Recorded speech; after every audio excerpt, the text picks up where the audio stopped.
Olá, bom dia. Nós somos do Instituto de Prevenção do Câncer, Joel Magalhães.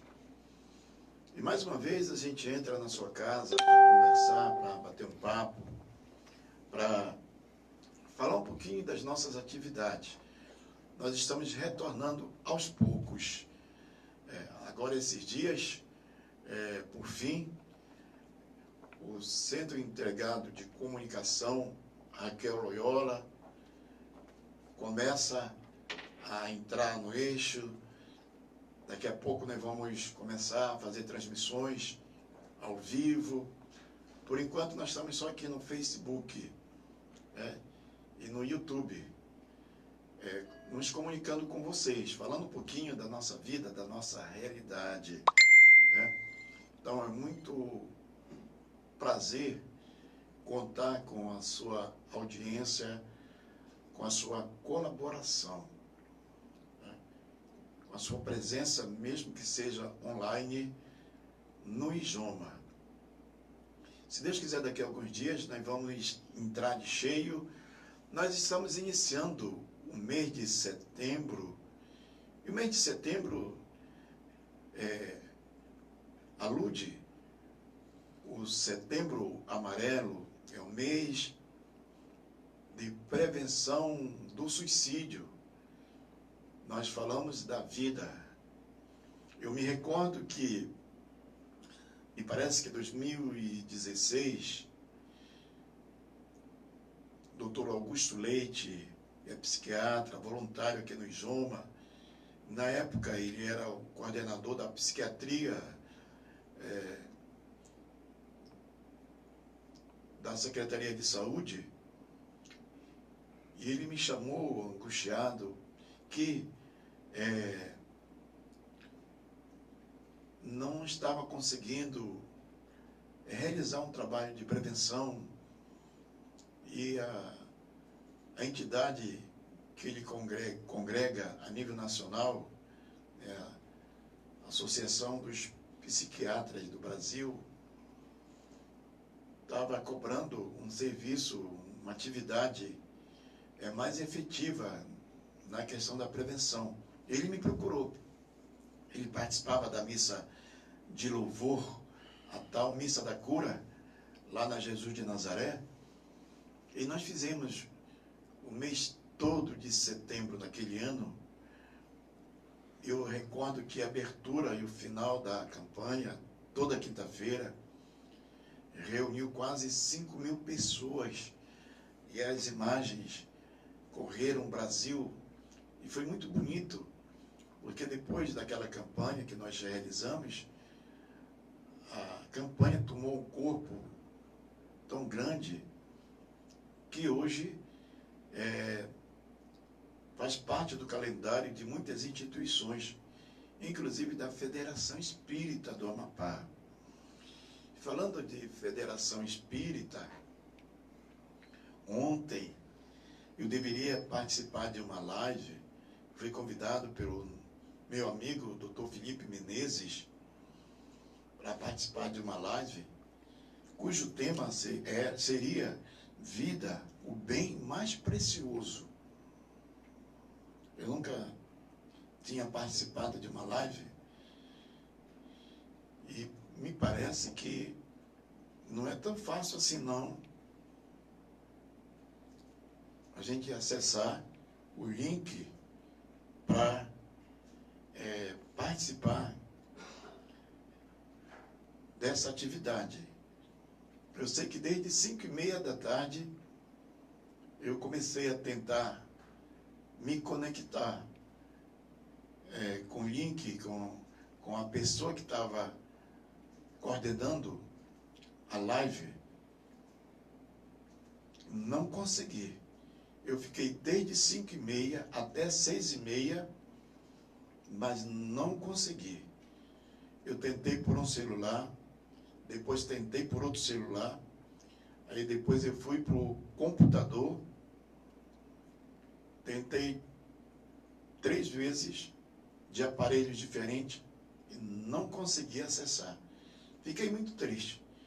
Fui dormir chateado de não ter interagido com a Jane, que é do CVV, o pastor Kelso, que é da Igreja Reviver, a Socorro Brito, que substituiu o Dr. Felipe Menezes, que teve que viajar urgente ontem, às 15 horas, e ela então assumiu a vaga que seria do Felipe, mas ela deu um show lá, o pastor Kelso, a Jane, e deram um recado.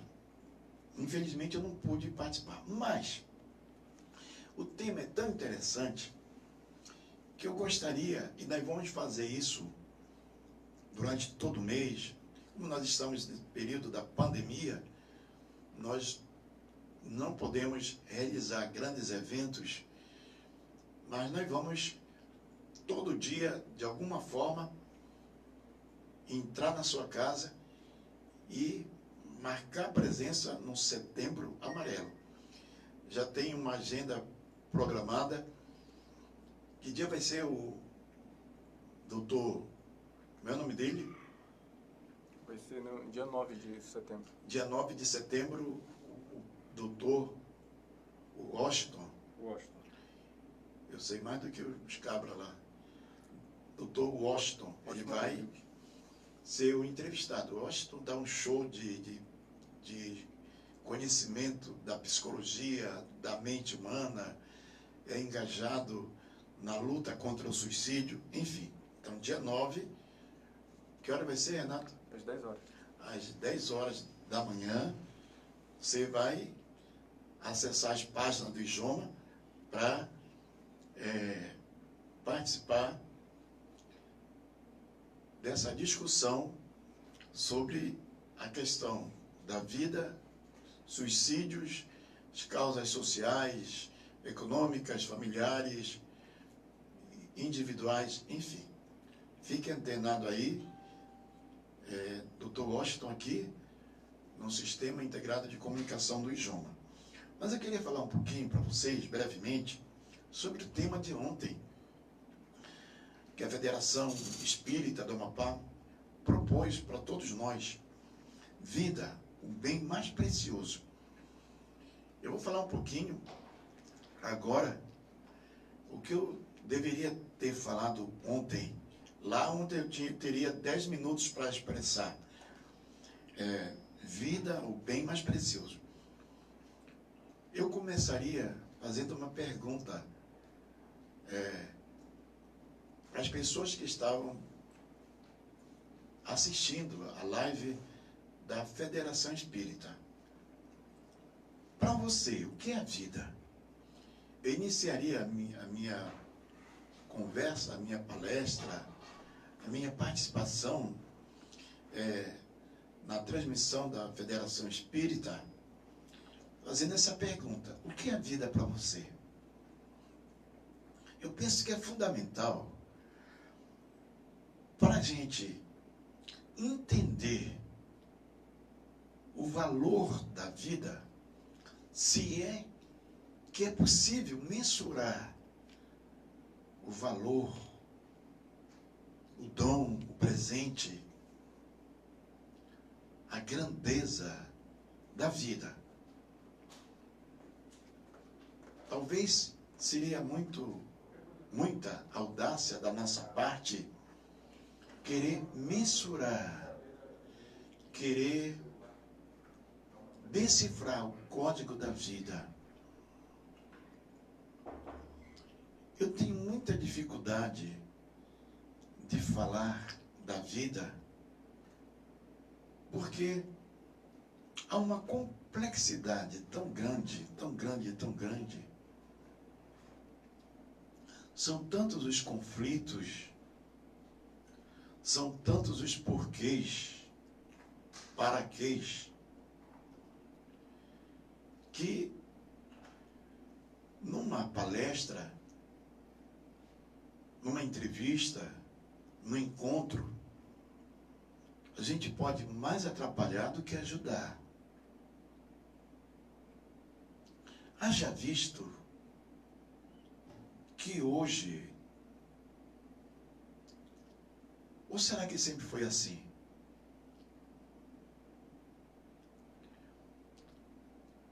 há uma perda do sentido da vida. Há uma perda do sentido da vida.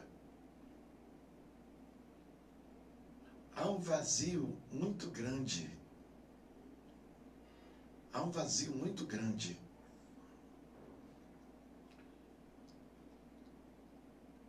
Há uma dor na alma de um tamanho gigante. E eu penso que, quando se fala da vida, nós falamos para dois grupos. Primeiro, para aqueles que já encontraram sentido para a sua vida. E nós falamos para um segundo grupo. Aqueles que ainda não encontraram sentido para a vida e talvez tenham um terceiro grupo. Aqueles que perderam todo o sentido para a vida. E nós temos que levar em conta, me parece, o grupo que não encontrou sentido para a vida e os que perderam o sentido da vida. Porque me parece que esses dois grupos, eles estão em conflitos. Eles estão sofrendo uma pressão muito grande. Há uma dor dentro deles. E é muito difícil você falar de uma forma positiva, propositiva, da vida, o valor da vida, o bem da vida, para pessoas doentes, pessoas desesperadas, pessoas aflitas. Então é muito difícil. E nós temos que ter uma sensibilidade muito grande para abordar esse tema, para não ferir mais as pessoas que estão passando provações. Eu me recordo, e certa vez, quando eu estava na igreja São Pedro, uma mulher, ela fugiu do hospital da Unimed e foi bater lá em casa. Razoavelmente ficava perto. E ela queria conversar comigo. E no nosso diálogo, ela definiu para ela o que era a depressão. Ela disse: é uma dor tão grande que dói tudo e a gente não sabe de onde é que vem. É uma dor que dói tudo e a gente não sabe de onde vem. De fato é isso mesmo. É uma dor invisível. Nem mesmo a pessoa que está vivendo, ela consegue definir de onde é que vem essa dor que parece que vem da alma, vem da mente, vem das profundezas do ser. E é muito difícil você falar. Vida, o bem mais precioso. Até porque nós estamos falando em tese para dezenas de pessoas. E tem canais que são milhares de pessoas você está falando. Portanto, há uma complexidade em abordar esse tema. Vida, o bem mais precioso. Então, como falar da vida para pessoas que não acreditam mais na vida? Porque eu penso que as pessoas que encontraram sentido para a vida, as pessoas que estão de bem com a vida, elas precisam de palestras, de orientações, de estruturas, de propósitos que mantenham acesa a chama da esperança.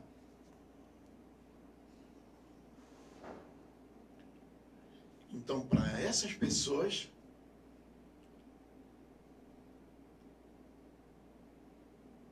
a pedagogia da vida deve ser uma. Agora, para quem está num processo de definhamento, está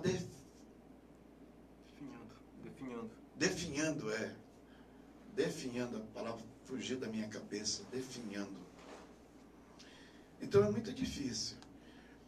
E eu queria falar, de fato, para todos os grupos, porque todos nós corremos perigo de, em algum momento da vida, perder o sentido da vida, ou entrarmos em crise. Quem sou eu? Por que eu estou aqui? O que eu estou fazendo nesse mundo? Por que eu existo? De onde eu vim? Para onde vou? Por que eu tenho que aceitar tudo? Por que eu tenho que sofrer? Por que eu tenho que morrer? Por que eu tenho que chorar? Por que eu tenho que repetir anos a fios as mesmas coisas? Por que eu tenho que ser pai? Tenho que ser mãe? Por que eu tenho que fazer o que as pessoas querem que eu faça? O que o sistema quer que eu faça? Religião, justiça. Por que eu não posso ser o que eu sou, o que eu quero ser? Por que eu não posso andar pelado pelas ruas? Por que eu não posso viver sem religião, sem trabalhar? Enfim. Então são tantos os porquês, como eu disse.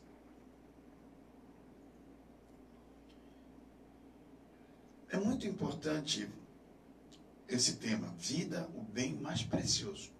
Vida, o bem mais precioso. Só que nós vivemos numa sociedade que é pequena vida, né? Que despreza a vida, que não valoriza a vida. Há uma perda do sentido da vida. Há um vazio, né? A vida, ela foi coisificada, quer dizer, ela se tornou um objeto. A vida perdeu o valor. A vida perdeu o valor. Aquilo que Hannah Arendt, que sofreu as consequências do Holocausto, dizia: a banalização do mal. A vida, ela foi banalizada. Há uma crueldade no toque da vida. A vida, ela foi relativizada. Então eu penso que para falar da vida, o bem mais precioso, nós precisamos abordar como a sociedade, as religiões, o Estado trata a vida. E não podemos esquecer da ciência. Como é que a ciência encara a vida. Encara a vida. Como é que se conecta essas várias visões? A ciência, a religião, a antropologia, as várias ciências, o Estado democrático de direito. Agora mesmo nós, no Brasil, vivenciamos a questão do aborto da criança de 12 anos, me parece, né? Lá em Santa Catarina.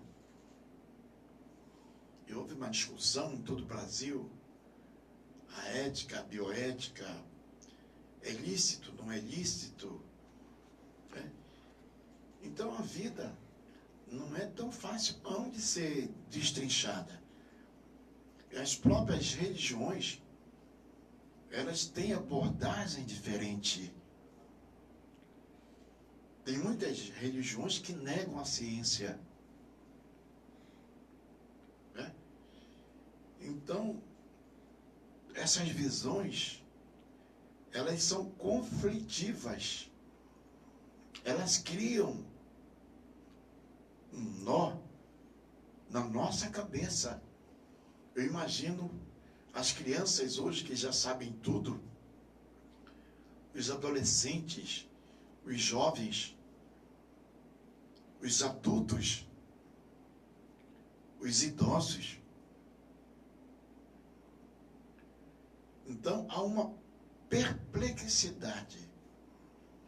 Nós não podemos abordar esse tema, vida, o bem mais precioso, de uma forma espirituosa, de uma forma alienante, de uma forma totalitária, sem levar em conta a complexidade, a grandeza e as várias formas de abordar o tema. Vida, o bem mais precioso. Porque senão nós corremos o perigo de causar mais dor dentro das pessoas. Porque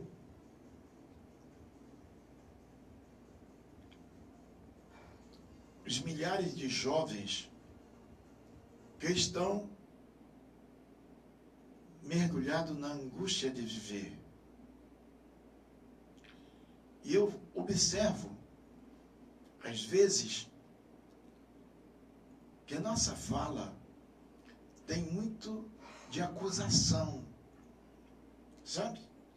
A nossa fala tem muito de acusação, como se os jovens fossem culpados, como se as crianças fossem culpadas, as mulheres fossem culpadas, os adultos fossem culpados, os idosos fossem culpados. Parece que o nosso discurso é de condenação. Você está sofrendo porque você quer. Você está sofrendo porque você é idiota. Você está sofrendo porque você é ingrato. Você está sofrendo porque você não tem religião. Você está sofrendo porque você não tem Deus. Você não tem fé, né? Você está sofrendo porque você não obedeceu seu pai, não obedeceu sua mãe, né? Então, o único culpado de tudo que aconteceu na sua vida, o que te levou a esse caminho, foi o seu orgulho, a sua vaidade, a sua presunção. Me parece que o nosso discurso nos leva a um processo de culpabilização da vítima. Você é culpado. E, na verdade, eu penso que nós precisamos desconstruir essa tese de que a vítima é culpada. É por isso que muitas pessoas cometem suicídio. É por isso que muitas pessoas chegam a um quadro patológico de loucura. Porque elas têm medo, vergonha de partilhar o que elas estão sentindo. Porque elas sabem que muitos vão dizer, vai para a igreja.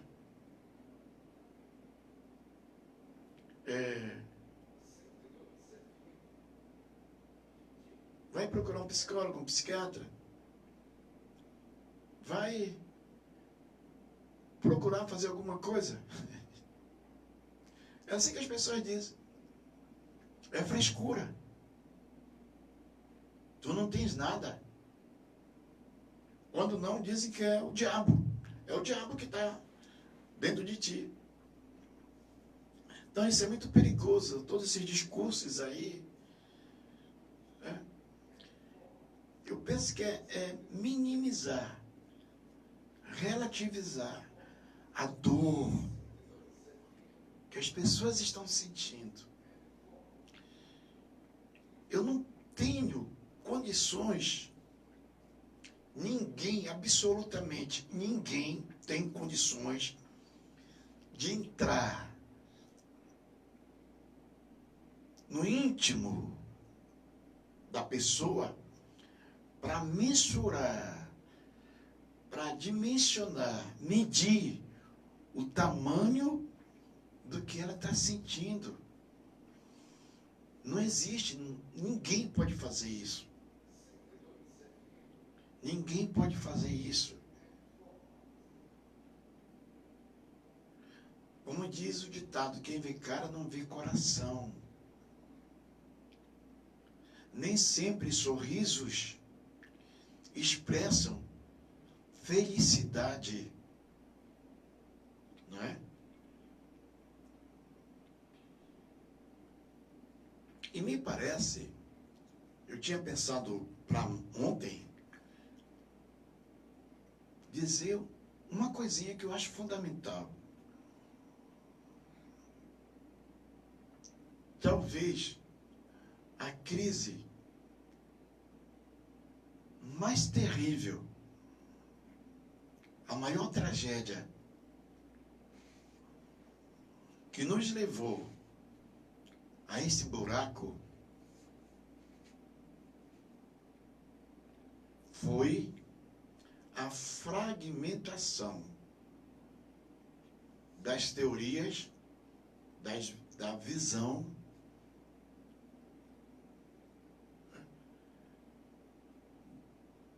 da questão da busca do sentido da vida.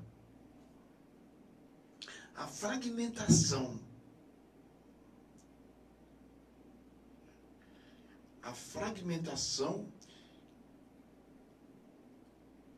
estratificada. Quer dizer, cada religião, cada instituição, cada cultura, e assim cada indivíduo, ele vai cortando, ele vai picando, ele vai fragmentando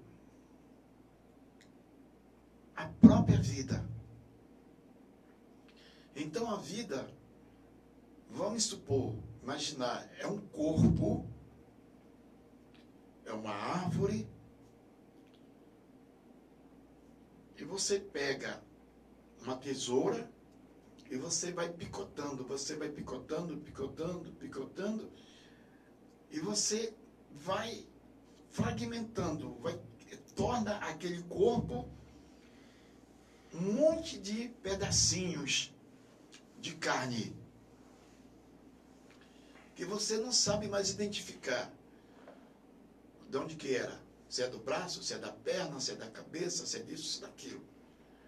Ali é uma massa disforme.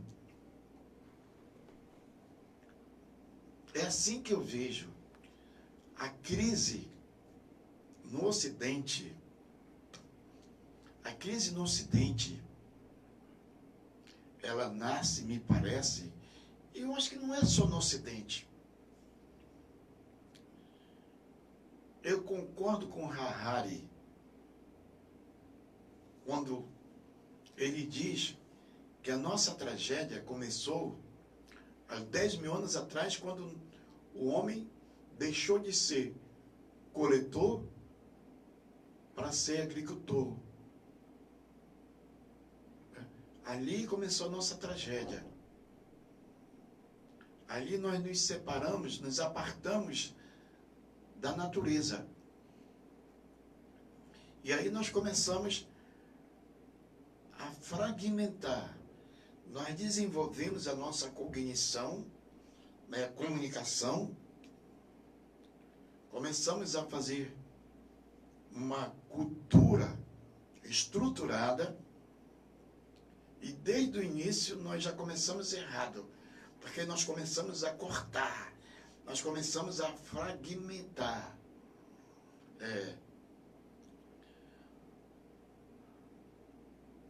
Nós criamos um apartheid. Erich Fromm é um psicanalista naturalizado norte-americano. Ele fala muito dessa questão da vida, da liberdade, do amor. Ele diz: o objetivo da vida é nascer plenamente, mas a tragédia consiste em que a maior parte de nós morre sem ter nascido verdadeiramente. Ele diz que o ser humano, em algum momento da nossa história, da nossa evolução, ele gerou um apartheid. Ele se afastou da natureza. Ele se afastou da natureza. Ele vivia nômade, isolado. Ele vivia em comunhão com a natureza. E em um determinado momento ele saltou, ele deu um salto. Saiu da natureza, ficou em pé e começou a ser criativo. Uma criatividade estruturada. E aí começou a nascer cultura. Então ele diz que ele se apartou da mãe natureza. Lá na natureza ele vivia em perfeita comunhão. Havia uma simbiose. E ele se afastou, ele se isolou. E aí começou a angústia. Ele começou a caminhar perdido. Então ele diz que todas as nossas crises, elas nascem desse apartheid, desse parto. Ele diz que as buscas humanas nada mais são do que uma tentativa de retornar para o útero da terra, para o ventre da terra, para o ventre da mãe natureza. Eu concordo com Erich Fromm. Só que é impossível. Não dá para você voltar. Foi uma ruptura que não dá mais para voltar. Aí nasce a angústia. Porém, nós precisamos entender todo esse processo para que reencontremos a liberdade de ser, a liberdade de viver, de percebermos que a nossa angústia nasce dessa fragmentação da vida. E alguém me chamou a atenção num livro que eu li, que nós quando falamos da natureza, nós falamos como se nós não fôssemos natureza. Nós falamos da natureza à parte. E não percebemos que nós estamos ligados. Nós somos parte da natureza. Somos parte da natureza. Nós olhamos os animais, o gato, mesmo aquele que mora com a gente. O meu gato, os ratos que estão lá no quintal, os passarinhos que vêm, o meu cachorro, o papagaio que está dentro da gaiola, passarinho, meu filho, meu pai, minha mãe, meu esposo, minha esposa, meu quintal, a frente de casa, a lua, o sol, as estrelas, a água do rio, a água da cachoeira, do igarapé, do riacho. Então nós olhamos a vida de forma fragmentada. E é interessante que nós saímos de dentro da vida. Nós não fazemos parte da natureza. É aqui que está a loucura. Aqui que está a tragédia. Como é que eu vou entender todo esse processo se eu nunca pensei? Se eu não entendo, se eu não compreendo, se todo esse processo me levou a uma loucura, a um desespero, ao vazio, à alienação, a um estado psicótico. Aí como é que eu vou falar do bem precioso da vida, do valor da vida? Como é que eu vou falar do valor da vida para pessoas dementes, para pessoas doentes, para pessoas feridas, para pessoas machucadas? Talvez eu vá machucá-las mais ainda.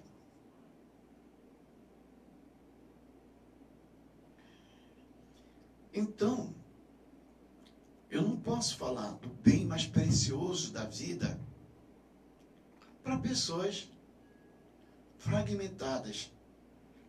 Pessoas que a sua própria existência foi fragmentada. Fragmentada nas relações que ela vivenciou, nas experiências que ela vivenciou, nas relações que ela teve com pai, com mãe, parente, na escola, na religião, na sociedade. Então, como é que eu vou falar da fragmentação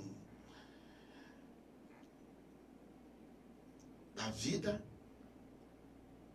se a minha própria vida está totalmente fragmentada? Totalmente fragmentada. É muito fácil você entender. Por que essa galera está peitando o Covid? Por que muitos de nós está peitando a AIDS? Está peitando o câncer? Por que muitos de nós está peitando a morte? Não está nem aí, não estou sentindo nada. São pessoas fragmentadas. Pessoas que não conseguem se olhar no espelho de uma forma integrada. Ela olha no espelho e o rosto dela está todo quebrado. Se for um espelho inteiro, o corpo inteiro está todo quebrado, disforme. Ela não consegue se enxergar. Ela não consegue se perceber. Aí como é que você vai dizer? Tu tem que ser diferente. Tu tem que rir. Tu tem que lutar. Tu tem que acordar. A vida é bela. Deus, ele existe. O sol nasce para todos. É muito fácil você falar de esperança para pessoas que estão quebradas. É muito fácil falar de esperança para pessoas fragmentadas, para mentes fragmentadas.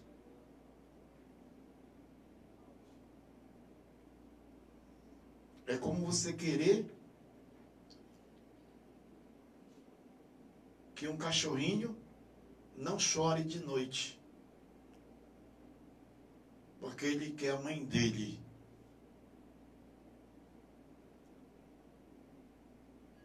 O cachorrinho de 2, 3 meses, ele nunca vai entender que naquele horário você quer dormir. A necessidade dele é diferente da sua. Tá certo? Então, há uma complexidade muito grande nessa realidade. Então, nós precisamos entender, no Setembro Amarelo, as nossas pregações, as nossas religiões, na escola, na sociedade, no Ministério da Educação, no Ministério da Saúde, né? No Ministério do Trabalho, em todas as estruturas humanas na Terra, nós precisamos entender a particularidade da vida, mas ao mesmo tempo precisamos compreender que nós não podemos mais querer construir a vida sem antes que tenhamos juntado os cacos. Você está me entendendo? Juntado os cacos. Os cacos que foram cortados, que foram picotados. Eu tenho que admitir que eu preciso me reconstruir. Eu preciso me reconstruir. Eu quero me reconstruir. Primeira coisa, eu tenho que ter consciência que eu preciso me reconstruir como ser humano, como pessoa. Eu preciso me dar uma chance de ser feliz. Eu preciso ressignificar a minha vida. Eu preciso ressignificar a minha vida. Eu preciso dar um sentido. Eu preciso dar um rumo para a minha vida. Eu não aguento mais sofrer. Eu não aguento mais essa dor, que eu não sei de onde é que vem. E quando eu olho para as pessoas, quando eu vejo as pessoas comprando, dançando, correndo, porque é esse conceito que o sistema passa para nós. O paraíso está dentro dos shoppings. Quando eu estou dentro de um carro importado, quando eu estou nas raves da vida, né? Nas baladas, quando eu estou com roupa de marca, quando é a sociedade da ostentação, é a sociedade da globalização da fantasia, das novelas da Globo. em que todo mundo é feliz. Então essa é a realidade.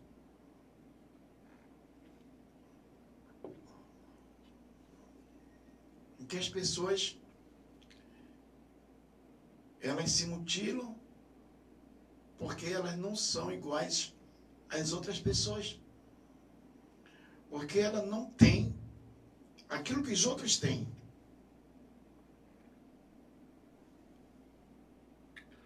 Porque ela não tem o destaque que ela gostaria de ter. O que a sociedade exige que ela tenha. Que a mãe gostaria que ele tivesse, que ela tivesse, que o pai gostaria que ele tivesse. São as exigências externas que moldam os teus propósitos, os teus desejos. Não é aquilo que você é aquilo que os outros querem que você seja.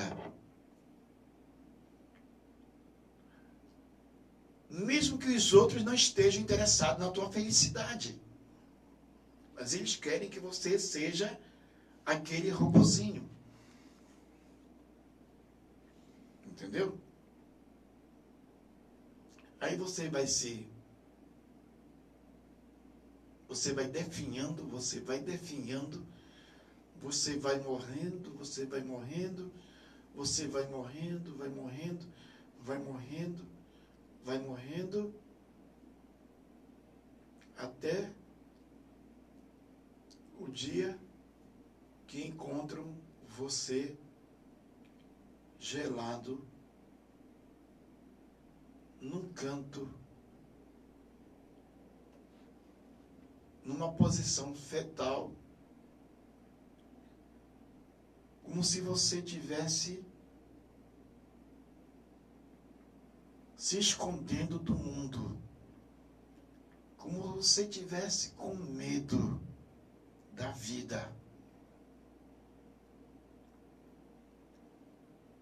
Porque lhe levaram a essa visão fragmentada da vida e que você mesmo fragmentou a sua. E aí é interessante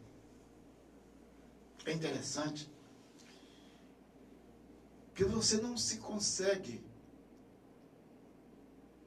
consegue se enxergar como pessoa. Você é uma massa disforme. Você é um pedacinho. Você é algo que você não consegue definir. E aí, você vai olhar para a vida, você vai olhar para o mundo e vai ver um monte de monstrinhos. E esses monstrinhos, eles vão meter medo em você. E aí, você vai se isolar com medo de ser devorado por esses monstrinhos, ou você vai tentar matá-los. Esses montes de monstrinhos que povoam a nossa mente. Né? Você vai ver monstro para todo lado. Na religião, na família, no Estado, em tudo. São monstros que vêm para lhe devorar. Para lhe consumir, para lhe destruir. Eles não querem que você exista. Eles não querem a sua felicidade. Eles olham para você como um monstro, um monstrinho. Porque cada um de nós olha para o outro. E quando eu falo para o outro, eu não estou falando aqui para outra pessoa. Eu estou olhando, eu olho para a lua, eu olho para a estrela, eu olho para o gato, para o rato, para o cachorro, para o tucunaré, para o tambaqui, para o jaraqui, para o jacaré, para a lontra, para a paca, para o veado, para o tatu, para a mangueira, o jambeiro, taperebazeiro. A gente olha, né,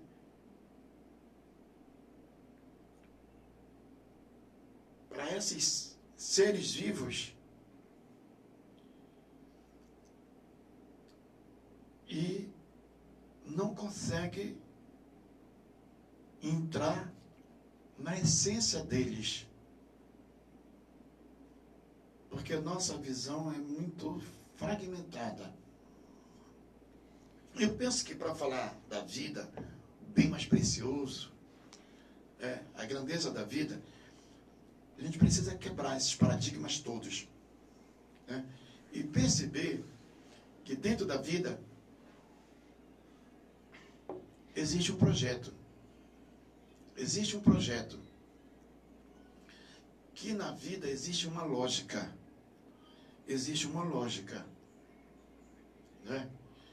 E eu preciso estudar, eu preciso me debruçar sobre livros, eu preciso refletir, eu preciso mergulhar no meu caos, no caos da vida, né? Voltar ao princípio original. Eu preciso fazer um processo para redefinir, ou ressignificar, reconstruir algo que dê sentido à minha presença no mundo. E a primeira coisa, perceber que eu, Padre Paulo, eu não estou isolado, eu não estou sozinho. Eu faço parte, mesmo que misteriosamente, porque eu não entendo, de um corpo. E é interessante que quando eu falo de fragmentação da vida, eu não estou falando da vida no planeta Terra. No planeta Terra. Eu estou falando da vida aonde ela brota todo dia. Eu estou falando da vida no universo. Agora, a ciência já está falando que existem universos múltiplos, universos paralelos, universos dentro de outros universos. Então, não interessa. Aonde existe vida. E me parece que a essência da vida, os 4 elementos da vida, qual é, Renato? Água, terra, fogo e o ar. Muito bem. Fogo, água, terra e o ar. Então, você já parou para perceber que o nosso corpo, ele tem todos os elementos da natureza? Ele tem todos os elementos da natureza. A natureza, tanto do planeta Terra, como de Marte, de Vênus, de Plutão, da Lua, de uma estrela, de uma constelação, né, de uma galáxia. A nossa vida é terra, é água, é ar, né? Então, nós precisamos observar que houve uma explosão Pum, Big Bang, bam, né? E dessa explosão, nós podemos dizer fragmentada, porque explodiu, mas eu diria que foi uma explosão planejada, lógica, organizada. Quer dizer, nós multiplicamos a vida sem deixar de ser vida. É tipo, por exemplo, um ser humano, ele nasce, ele se torna uma cópia de outro ser humano. Uma galinha, ela nasce com as suas características genéticas, nasce uma outra galinha. Uma mangueira, nasce um filhote, uma outra mangueira. Mas a essência das mangueiras são as mesmas. A essência das galinhas são as mesmas. A essência do ser humano são as mesmas. Dos golfinhos, dos leões marinhos, das girafas. E assim, nessa interação, né, no equilíbrio da vida, a vida pulsa em cada ser que existe. E há uma orquestra, há um sentido que brota de cada ser que vive, que existe. Né? E aí, então, para nós que somos deístas, monoteístas, nós que acreditamos em Deus, nós vamos percebendo o projeto de Deus. Existe um projeto. Eu acredito em Deus. Eu acredito na vida eterna. Eu acredito na alma. Eu acredito no Espírito. Eu acredito que a vida é um projeto articulado. Há um sentido na vida. A vida tem um código, um DNA. A vida, ela tem um propósito. Ela tem um propósito. E não é para mim, não é para você, não é para o fulano, beltrano, ciclano. O propósito da vida, ele é único, ele é coletivo. Há um propósito cósmico. Há um propósito universal. Tudo tem um sentido. Tudo tem um porquê. Nada é por acaso.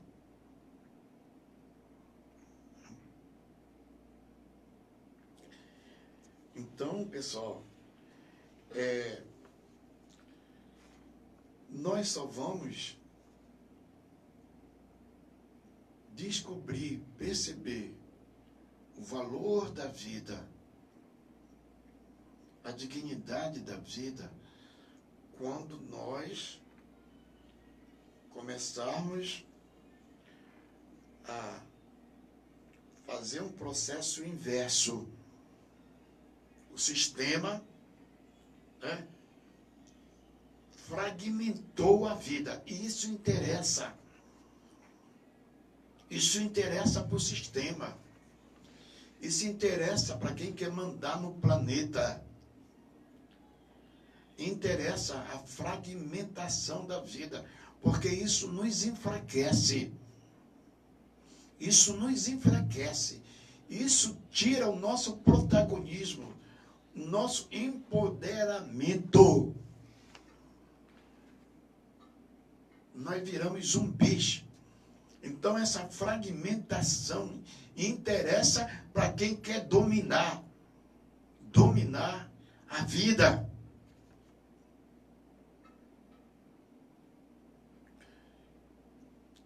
Porque quanto mais divididos, quanto mais fracos nós estivermos, mais nós seremos escravizados, nós seremos dominados.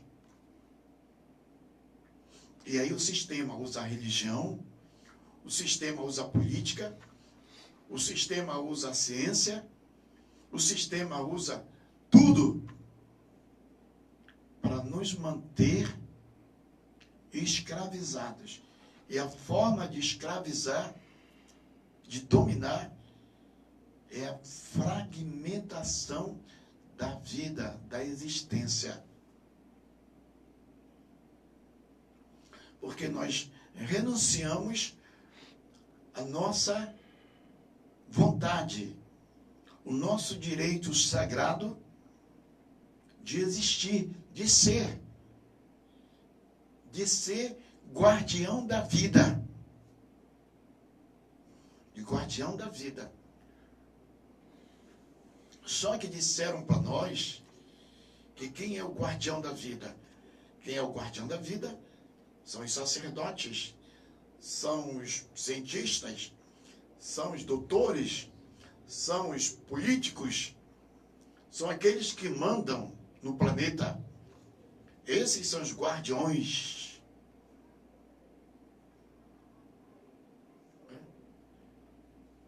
E aí então há uma lógica da diminuição da pessoa humana. Eu diria não só da pessoa humana, mas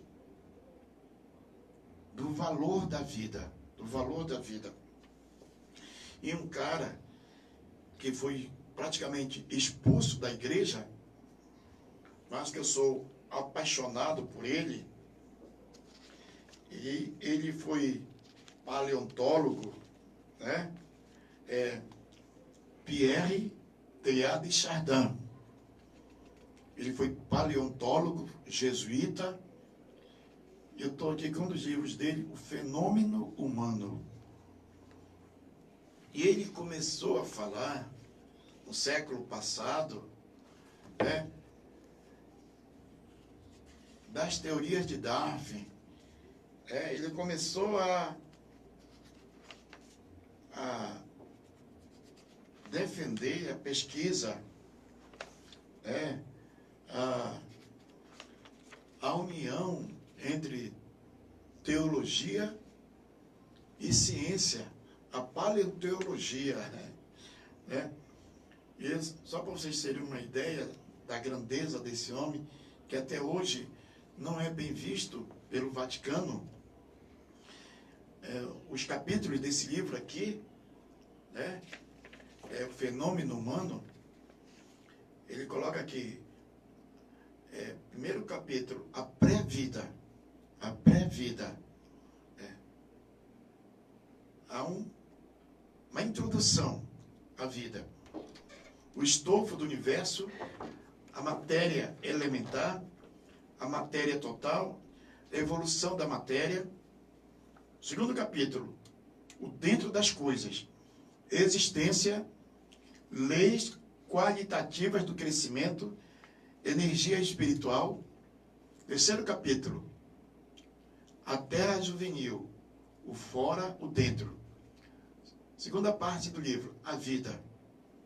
Primeiro capítulo, o aparecimento da vida, o passo da vida, micro-organismo e megamoléculas, uma era esquecida, a revolução celular, as aparências da vida, a época da vida. Segundo capítulo, a expansão da vida, os movimentos elementares da vida, as ramificações da massa viva, agregações do crescimento, desabrochamento de maturidade, efeitos de longes, a árvore da vida, as grandes linhas, as dimensões, as evidências.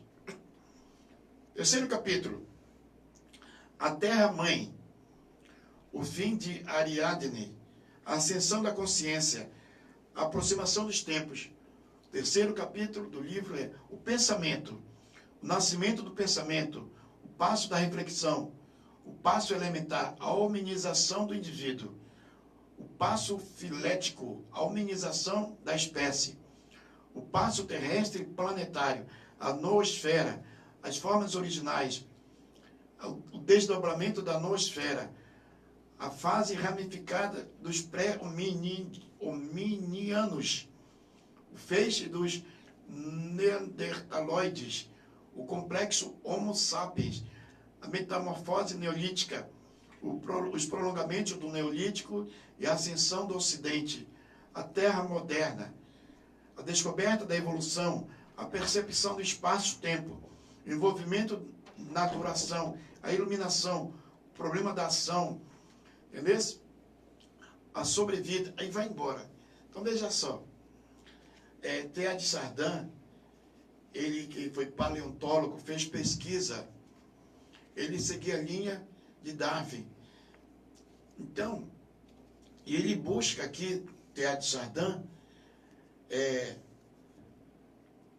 retornar ao Big Bang, retornar às origens, retornar ao princípio de tudo. E ele defende a tese, me parece, que só o conhecimento vai poder nos reconectar com a vida, com nós mesmos. Entendeu? Então eu espero ter contribuído. Só os inteligentes, só os sábios, só realmente quem procura um propósito para a sua vida vai ter saco para assistir esse vídeo, né? Porque realmente, eu não sei, em alguns minutos eu fiz uma síntese, um tratado, entendeu?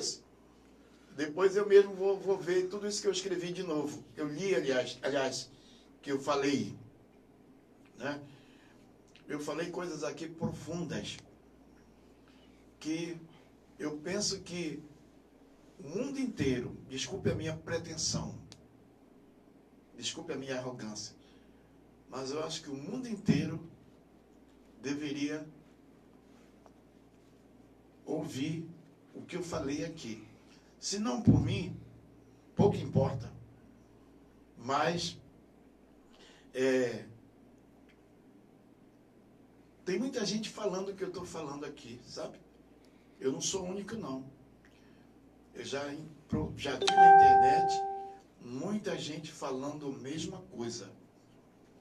De forma diferente, mas falando a mesma coisa.